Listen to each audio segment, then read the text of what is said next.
Brad Williams, Excel Prime. In this tutorial, we're going to work with Workday International.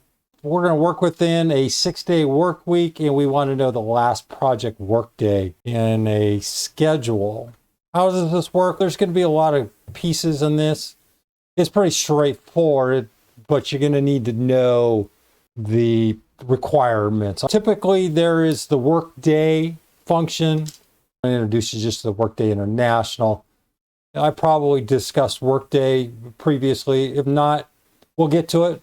But Workday is a function that accepts a date and returns the next n working days in the future or past based on offset number you specify. So we're specifying a number. We're going to have our project start date. What we're looking for is the last project workday, working 6-day work weeks. The typical structure are 5-day work weeks with weekends. Well, Workday International allows you to adjust it. You can customize, if you will, your work schedule.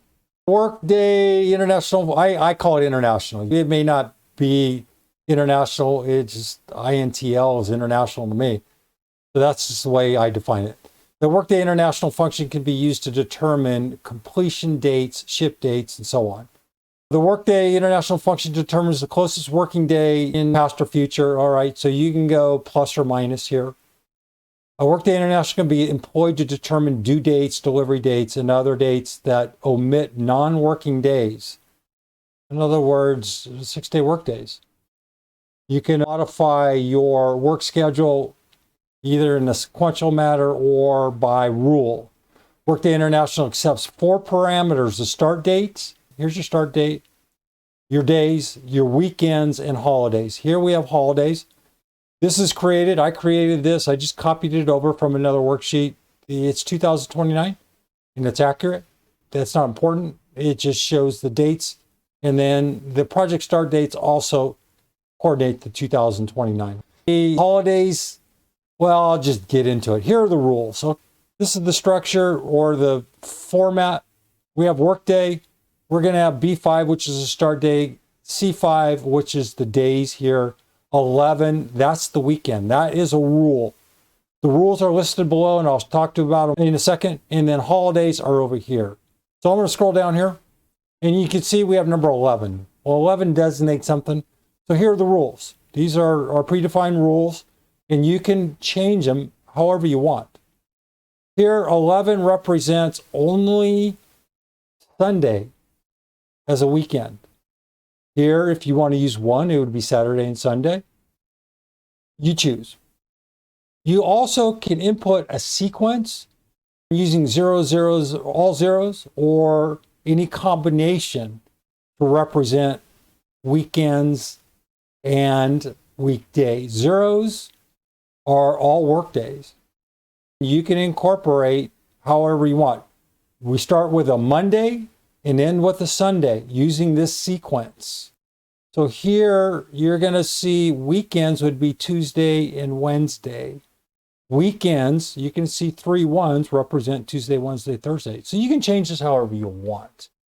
Otherwise, if you were to just use the workday function, it automatically generates Saturday and Sundays as weekends.